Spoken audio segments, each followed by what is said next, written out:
साहब पैसे दीजिए। किस चीज के पैसे? जलेबी के, जो आपने अभी अभी खाई हैं। जिले की डीएम मैडम काजल वर्मा साधारण कपड़ों में दरोगा का पता लगाने के लिए कि दरोगा सही से ड्यूटी कर भी रहा है कि नहीं, यही पता करने के लिए डीएम मैडम सड़क पर गर्मा गर्म जलेबी उतार रही थीं।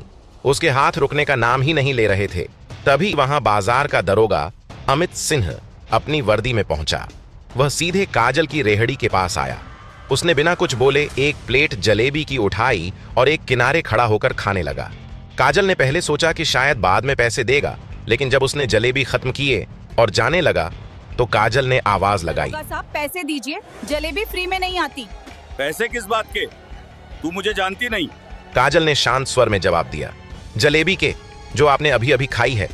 अमित हंस पड़ा। उसकी आवाज ऊंची और ताने मारने वाली थी। अरे तुझे पता भी है मैं कौन हूं? मैं इस इलाके का दरोगा हूं। मुझसे पैसे मांग रही है? पुलिस वालों से भी पैसे लेगी? काजल ने आराम से कहा, साहब यहां जो भी खाता है पैसे देता है, चाहे वह कोई भी हो। यह सुनकर अमित का चेहरा लाल हो गया। उसे लगा जैसे इस औरत ने उसके सामने उसकी इज्जत उछाल दी। भीड़ भी धीरे धीरे इकट्ठा होने लगी थी और सब तमाशा देखने लगे थे। काजल ने दोबारा कहा, साहब मैं आराम से कह रही हूं, मेरे पैसे दीजिए दरोगा साहब। तुम्हें पता भी है कि मैं कौन हूं, 1 मिनट नहीं लगेगी। अंदर करने में बड़ी आई मेरे से पैसे मांगने। काजल ने शांत लहजे में कहा, दरोगा साहब आप किसी के साथ ऐसा नहीं कर सकते। दरोगा अमित सिंह ने गुस्से में आकर उसने अचानक काजल के गाल पर जोरदार थप्पड़ जड़ दिया। पूरा बाजार सन्न रह गया। लोग दबी जुबान में कहने लगे, ये तो हद हो गई, दरोगा साहब ने एक औरत को सबके सामने मार दिया। लेकिन भीड़ में से कोई आगे नहीं बढ़ा। काजल के गाल पर थप्पड़ का निशान साफ दिख रहा था, लेकिन उनकी आंखों में डर नहीं था। उन्होंने केवल अमित सिंह को घूर कर देखा और धीरे से कहा, इस थप्पड़ की गूंज बहुत दूर तक जाएगी दरोगा साहब। अभी तो आपने सोचा होगा कि ये एक आम औरत है, लेकिन आपको बहुत जल्द सच पता चलेगा। अमित सिंह ठहाका मारकर बोला, ओहो धमकी भी दे रही है। जा जा, ज्यादा नाटक मत कर, तेरा ठेला भी उठवाऊंगा और तुझे भी। इसके बाद वह वहां से निकल गया, लेकिन बाजार में सन्नाटा पसरा रहा। लोग अब धीरे धीरे बिखरने लगे, पर काजल चुपचाप खड़ी रही। उनके भीतर गुस्सा खौल रहा था। काजल ने उसी वक्त मन में तय कर लिया कि वह इस पूरे मामले को हल्के में नहीं लेंगी, लेकिन उन्हें अभी अपनी पहचान उजागर नहीं करनी थी। वह जानना चाहती थीं कि यह दरोगा और किसके साथ ऐसा करता है और इसके पीछे कौन कौन है। दूसरी तरफ दरोगा अमित सिंह को अपनी करतूत पर कोई शर्म नहीं थी, बल्कि वह थाने में बैठकर अपने सिपाहियों को बता रहा था, कल देखा तुम लोगों ने, उस औरत को सबके सामने सबक सिखाया। अब कोई भी रेहड़ी वाला, ठेले वाला हिम्मत नहीं करेगा पुलिस वालों से पैसे मांगने की। सब सिपाही हंस रहे थे, लेकिन उनके चेहरों पर डर भी था, क्योंकि वे जानते थे कि अमित सिंह का गुस्सा खतरनाक है। काजल ने धीरे धीरे अपने कदम आगे बढ़ाने शुरू किए। उन्होंने गुप्त रूप से बाजार के कुछ लोगों से मुलाकात की और उनसे पूछा कि क्या पहले भी कभी दरोगा ने ऐसा किया है। तब खुलासा हुआ कि यह पहली बार नहीं था। दरोगा अक्सर दुकानदारों से मुफ्त में सामान लेता था, पैसे नहीं देता था और विरोध करने वालों को धमकाता या मारता था। कई बार उसने छोटे दुकानदारों के ठेले भी उठवा दिए थे। ये सब सुनकर काजल का गुस्सा और भड़क उठा। उन्होंने तय कर लिया कि अब समय आ गया है कि दरोगा को उसकी औकात दिखाई जाए। इसी बीच दरोगा को पता लगा कि जिस औरत को उसने थप्पड़ मारा था वह कोई मामूली औरत नहीं थी। उसे यह खबर उसके ही एक सिपाही ने दी, जिसने काजल को पहचान लिया था। जैसे ही उसने सुना कि वह महिला डीएम काजल थीं, उसका रंग उड़ गया। उसके हाथ कांपने लगे, लेकिन अगले ही पल उसने खुद को संभाला और बोला, अगर वह डीएम भी है तो क्या हुआ, मैं डरने वाला नहीं हूं। मेरे पीछे बड़े बड़े लोग हैं, कुछ नहीं बिगाड़ पाएगी मेरा। अमित सिंह अपने थाने में बैठा चाय पी रहा था। उसके माथे पर पसीने की बूंदें साफ चमक रही थीं। थाने में बैठे हुए उसने अपने मोबाइल पर मंत्री जी को फोन लगाया। उधर से मंत्री जी का पीए बोला, हाँ दरोगा जी बताइए। अमित की आवाज थोड़ी कांप रही थी, लेकिन उसने खुद को संभाला। भाई साहब मुझे जरूरी काम है, मंत्री जी से तुरंत मुलाकात करनी है, मामला बड़ा है। पीए ने हल्की हंसी में जवाब दिया, आपके लिए तो मंत्री जी हमेशा फ्री हैं। उसी समय दरोगा अपनी बाइक लेकर मंत्री जी से मिलने के लिए निकल पड़ा। मंत्री जी ले घर के बाहर सुरक्षा गार्ड खड़े थे। जैसे ही गाड़ी रुकी, उन्होंने ने सलाम ठोका और अंदर जाने दिया। अमित वहां बैठा ही था कि अंदर से मंत्री जी निकले, सफेद कुर्ता पायजामा और माथे पर तिलक लगाए। मंत्री जी ने मुस्कुराते हुए कहा, आओ अमित, सुना है कुछ गड़बड़ हो गई है बाजार में। अमित ने मंत्री जी को सारी बात बताई। मंत्री जी, एक औरत बाजार में जलेबी बेच रही थी। भूख लगी थी तो एक प्लेट खा लिया। पैसे दिए बिना जाने लगा तो उसने मुझे रोका और उसने सबके सामने मेरा मजाक बनाना शुरू कर दिया। गुस्से में मैंने थोड़ा सख्ती दिखा दी। अब सुनने में आ रहा है कि वही औरत शायद जिले की डीएम है।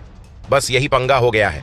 मंत्री जी ने कहा, मैं तुम्हारे साथ हूं दरोगा अमित सिंह। अमित सिंह की आंखों में चमक आ गई। अब अमित को लगने लगा कि सब मेरे हाथ में है। अमित ने बाइक उठाया और थाने जाने लगा। अगली सुबह शहर का माहौल कुछ बदला हुआ था। लोगों की जुबान पर वही बात थी।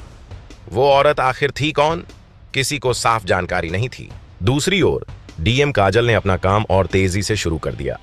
वह दरोगा की सभी हरकतों पर नजर रखती थी। काजल ने जानबूझकर अभी तक अपनी पहचान उजागर नहीं की थी। वह चाहती थी कि अमित सिंह खुद अपनी हरकतों से फंसे, लेकिन दरोगा भी कम चालाक नहीं था।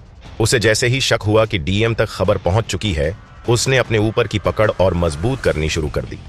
थाने में उसने अपने सिपाहियों को धमकाया, देखो, अगर उस औरत के बारे में कोई भी डीएम तक कुछ बोलेगा तो सबसे पहले मैं उसी को अंदर करूंगा। और अगर सच में वह डीएम है तो याद रखना, मैं पीछे बड़े नेताओं से जुड़ा हूं। मेरे खिलाफ कोई गवाही नहीं देगा, समझ गए? सिपाही चुपचाप सिर झुकाकर खड़े रहे। शाम होते होते अमित सिंह अपने असली रूप में आ गया। वह बाजार गया और उसी ठेले के पास पहुंचा जहां काजल खड़ी रहती थी। लेकिन उस दिन काजल वहां नहीं थी। उनकी जगह कोई और दुकानदार बैठा था। अमित सिंह ने चारों तरफ देखा और फिर ठहाका मारते हुए बोला, लगता है डर के भाग गई। अच्छा किया, नहीं तो दोबारा ऐसा तमाशा होता। लेकिन उसे अंदाजा भी नहीं था कि उसी समय पास की एक दुकान से काजल सब देख रही थी। इसी बीच बाजार में कुछ दुकानदार धीरे धीरे अमित सिंह के खिलाफ खड़े होने लगे। एक सब्जी वाले ने धीरे से कहा, साहब, आपसे डर तो लगता है, लेकिन जो किया वो ठीक नहीं था। यह सुनते ही अमित ने उसे कॉलर से पकड़ लिया और भीड़ के सामने थप्पड़ जड़ दिया। तू मुझे सिखाएगा क्या ठीक है और क्या नहीं? जा, वरना ठेला उठवा दूंगा। भीड़ फिर जमा हो गई, लेकिन इस बार कुछ मोबाइल फोन कैमरे चुपके से चालू हो चुके थे। लोग वीडियो बना रहे थे। अगले दिन दरोगा अमित एक चाय वाले से झगड़ पड़ा। चाय वाले ने भीड़ के सामने कह दिया, दरोगा जी, आजकल बहुत चर्चा हो रही है आपके बारे में। कहते हैं कि आपसे जिसने जलेबी के पैसे मांगे थे वो कोई आम औरत नहीं थी। यह सुनते ही अमित बुरी तरह तिलमिला गया। उसने चाय वाले की के ठेले को तोड़ दिया, उसे लाठी से पीटना शुरू कर दिया। बाजार में अफरा तफरी मच गई, लेकिन इस बार लोग भागे नहीं। कई लोगों ने अपने मोबाइल फोन से पूरा वीडियो बना लिया। अगली सुबह बाजार में वही ठेला, वही जलेबी और वही काजल, सादे कपड़ों में, हाथ में ताजी गर्म जलेबी की प्लेट लिए मुस्कुराती हुई भीड़ के बीच खड़ी थीं। जलेबी की खुशबू चारों तरफ फैल रही थी। ग्राहक बढ़ चढ़कर आ रहे थे। काजल अपने काम में पूरी तरह मग्न थीं। तभी वहां अचानक एक काले रंग की कार आकर रुकी। गाड़ी से मंत्री जी उतरे, सफेद कुर्ता पायजामा और माथे पर तिलक। मंत्री जी सीधे काजल की जलेबी की दुकान के पास आए और ताजा जलेबी लेकर खाने लगे। काजल ने एक पल के लिए गहरी सांस ली और सीधे मंत्री जी की तरफ बढ़ी और बोली, मंत्री जी, कल दरोगा अमित ने मेरे साथ गलत व्यवहार किया, मुझे थप्पड़ मारा। अगर आपने कुछ नहीं किया तो कल वह किसी और के साथ ऐसा कर सकता है। मैं चाहती हूं कि आप कुछ करें। मंत्री जी थोड़ी देर उनके चेहरे को देखकर मुस्कुराए और बोले, ये छोटी सी बात तुम्हें इतनी बड़ी लग रही है। दरोगा अमित की इसमें कोई गलती नहीं थी। ठीक है मंत्री जी, मैं समझ गई। मैं अब अपने तरीके से सब संभाल लूंगी। इस बीच अमित सिंह थाने से बाहर आकर अचानक बाजार में दिखाई दिया। उसने चारों तरफ देखा, भीड़ में हलचल महसूस की और ठेला की तरफ बढ़ा। लेकिन उस समय काजल की तेज नजरें सीधे उस पर थीं। अमित को अभी तक पता नहीं था कि डीएम ने उसे नजरअंदाज नहीं किया, बल्कि पूरी योजना के साथ सब देख रही थी। काजल ने अगले दिन फिर वही साधारण कपड़े पहने। वह बाजार में जलेबी बेच रही थी, लेकिन इस बार उनकी आंखों में अलग ही पहचान थी। उसी समय गांव से छुट्टी पर आए आर्मी जवान कुलदीप भी शहर आया। उसने साधारण कपड़े पहने थे, न कोई वर्दी न कोई दिखावा। कुलदीप का उद्देश्य साफ था, डीएम काजल की मदद करना और थाने में अमित सिंह के खिलाफ कार्रवाई कराना। काजल और कुलदीप दोनों ने तय किया कि आज वे सीधे थाने जाएंगे। दोनों ने बाजार से ही थाने की ओर कदम बढ़ाया। रास्ते में काजल ने कुलदीप से कहा, कुलदीप, याद रखो, हमें चुपचाप काम करना है। अमित सिंह को कोई मौका नहीं मिलेगा कि वह हमें रोक सके। थाने पहुंचते ही दोनों सीधे एसएचओ के कमरे में गए। काजल ने कहा, एसएचओ साहब, हमें एक रिपोर्ट लिखवानी है। उसी समय एसएचओ साहब ने कहा, कैसी रिपोर्ट? यहां कोई रिपोर्ट नहीं लिखी जाती। और एसएचओ ने गुस्से में कहा, रिपोर्ट तो लिख सकते हैं, लेकिन इसके लिए 500 रुपए लगेंगे। काजल ने उसी समय कहा, एसएचओ साहब, पैसे किस बात की? रिपोर्ट तो फ्री में लिखी जाती है, तो फिर आप पैसे किस बात के ले रहे हो? ये कैसा नियम है? एसएचओ ने कहा, ये हमारे थाने का नियम है, 500 रुपए देकर रिपोर्ट लिखवाओ, नहीं तो यहां से जाओ। उसी वक्त कुलदीप ने कहा, काजल, कोई बात नहीं है, यहां का यही नियम है, तो हम 500 रुपए दे देते हैं। कुलदीप ने अपनी जेब में से 500 रुपए निकालकर एसएचओ साहब को थमाते हुए कहा, ये लें एसएचओ साहब, अब रिपोर्ट लिखिए। एसएचओ ने कहा, तो बताओ किसकी रिपोर्ट लिखनी है? काजल ने शांत आवाज में कहा, एसएचओ साहब, आपके थाने के दरोगा अमित की रिपोर्ट लिखनी है। एसएचओ ने गुस्से में आकर कहा, मैं दरोगा अमित सिंह की रिपोर्ट नहीं लिख सकता, वह हमारे थाने का आदमी है, सीधे कह रहा हूं। काजल ने कहा, एसएचओ साहब, अगर आप मेरी बात नहीं सुनेंगे तो कल अमित किसी और के साथ वही व्यवहार कर सकता है जो उसने मेरे साथ किया। एसएचओ ने कहा, हाँ, मैं दरोगा अमित की रिपोर्ट नहीं लिख सकता, जो करना है वो करो। अगले दिन काजल ठान लिया, अब और इंतजार नहीं। उन्होंने तुरंत अपने मोबाइल से जिले की पूरी सुरक्षा टीम और अन्य उच्च अधिकारियों को सूचना दी। कुछ ही देर में लाल बत्ती लगी कारें, सायरन की आवाज और पूरी सुरक्षा टीम के साथ डीएम काजल थाने के सामने पहुंच गईं। काजल ने अपने साधारण कपड़े पहने हुए थे, उनके चेहरे पर आत्मविश्वास था। अब कोई भी अमित सिंह की तरह कानून के ऊपर हाथ नहीं उठा सकता। कार को देखकर थाने के अंदर हलचल मच गई। अमित सिंह और एसएचओ ने देखा कि डीएम खुद थाने के सामने आ चुकी हैं और पूरी टीम उनके पीछे खड़ी है। अमित सिंह का रंग उड़ गया। काजल ने सीधे थाने के दरवाजे पर कदम रखा और काजल ने गंभीर स्वर में कहा, अमित सिंह, आपने कई बार लोगों के साथ बदतमीजी की, आपने एक महिला पर हाथ उठाया, अब मैं आपको सस्पेंड किया जाता है और एसएचओ साहब भी इस मामले में जवाबदेह ठहराए जाएंगे। सुरक्षा टीम ने तुरंत कार्रवाई की। अमित सिंह को खड़ा कर थाने से बाहर लाया गया और काजल ने अधिकारियों से कहा, एसएचओ और अमित सिंह, आप दोनों सस्पेंड हैं। जांच चलने तक आप किसी भी तरह की ड्यूटी पर नहीं रहेंगे। यदि किसी भी तरह की गलत हरकत हुई तो उसके खिलाफ सख्त कार्रवाई होगी। अमित सिंह और एसएचओ दोनों हक्का बक्का रह गए। अब उनके पास न शक्ति थी न किसी को धमकाने का मौका। भीड़ और सिपाही जो पहले डर के मारे चुप रहते थे, अब डीएम काजल के साहस देखकर राहत की सांस ले रहे थे। काजल ने ठान लिया और उन्होंने अपनी टीम को कहा, थाने में साफ सफाई हो, नागरिकों के साथ सम्मानपूर्वक व्यवहार किया जाए। इसके बाद काजल पूरी सुरक्षा के साथ अपनी कार में बैठकर वापस गईं।